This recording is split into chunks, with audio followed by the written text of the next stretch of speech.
kayo? Kumain na ba kayo? Hindi ba? Hindi pa kayo kumain? Oh my God, pagkain dito. Ang pagkain dito. Show po ito. Pero ako naman po ay lahat. Okay lang! Okay lang! Hindi, ayos lang! Wala lahat!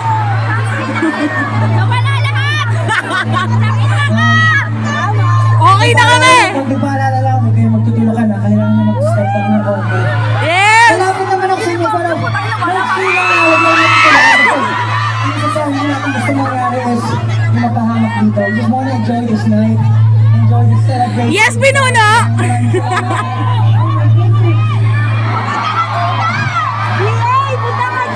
Siguro po, magpapakilala lang po muna ako. Para po sa Huwag na, kilala nakakilala kay Pablo.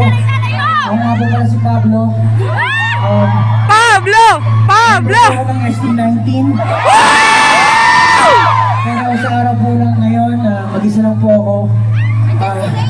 Gusto ko po ipakilala kung sino si Pablo, kung anong musika ni Pablo. Yeah! Si Pablo, galing sa ibang planeta, yeah! Pero maraming salamat po, sana ma-enjoy niyo itong show na to. Disclaimer lang po para sa mga bago. Si Pablo po medyo madaldal, so magkakaroon lang tayo dito. Hindi nyo lang tito. Pero kaibigan nyo na pwede nyo kausapin. Dito ka namin? Okay lang.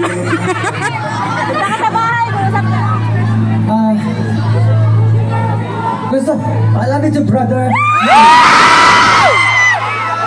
So, hindi ko po ma-explain yung nararamdaman ko ngayon. Sobrang happy lang po ako sa lahat ng support na natanggap ko po from all of you. Hindi ko ma-imagine na mangyayari itong show na to. So, Ikaw lang naman inaantay namin eh. anyway, ayun po, gusto ko lang siguro i-explain siguro or ibahagi, i-share kung ano man yung pinagdaanan ng proseso na to. The medal, nagkaroon po kami ng maraming discovery sessions last year pa. Talagang gusto ko po kasi seryosohin kung ano man yung ginagawa ko ngayon. And alam ko naman, nakasuporta kayo sa akin para sa lahat ng mga sumusuporta sa akin. Always! Ganyan yung araw tsaka laon. Woo! Para sa akin, parang baby ko yun eh. Pero, para rin siyang passion project. Kasi sa totoo lang, Chop Suey, yung dalawang album, parang compilation siya ng mga kantas na sinulat ko nung ako ay bata pa, mga 14 years old, mga ganun. Yung mga, gusto pa yung mga love-love, yung mga ganun. Ay! Ala! Pero po this time, Ayan na nga kasama siya. yung team ko, bumuo kami ng isang konsepto, inalam ko kung ano yung gusto kong gawin, inalam ko yung gusto kong mensahe, inalam ko yung gusto kong maparating sa mga tao.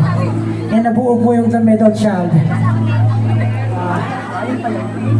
Galing sa Middle Child, nabuo rin yung The Middle. Ito yung The Middle. Kung i-explain ko yung The Middle, para sa akin, siya yung space between breaking and healing. Oh, let's go! Paliwanag ka lang, konting paliwanag lang bago tayo magtuloy-tuloy. Bakit pa breaking and healing? Naturally si Pablo, ayoko nang pumupunta sa gitna. Ayoko maging sentro ng attention. Sa totoo lang, itong ginagawa ko ngayon, sobrang uncomfortable siya for me. My Love! body shakes whenever I step on the stage na ako lang mag-isa, lalo pag ako yung sentro ng attention, pero nagpapasalamat ako sa supportan mo. Hey!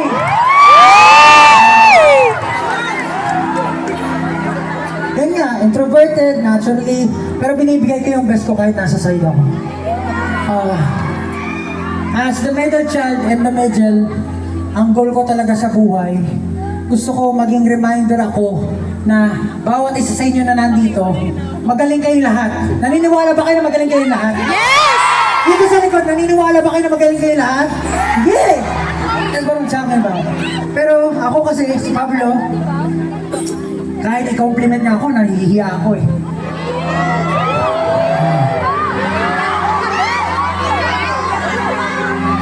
Maraming mga bagay na ayaw ko sa sarili ko, pero pinipilit ko. Kasi before ako mag-reminder sa bawat isa sa inyo, dapat paalalahanan ko muna yung sarili ko. Ala, bakit ka nagpapaiyak? Makakagigil ka. Nandito si Pablo. Sinusubukan ni Pablo. Magaling si Pablo. Yes!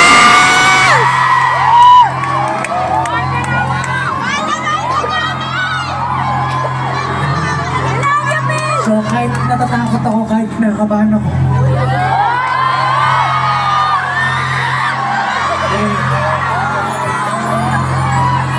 Okay, gagawin ko po ito. Para sa ganun, matupad ko yung ginagol ko. So tonight, I let you people inside my world. Let's go. Woo!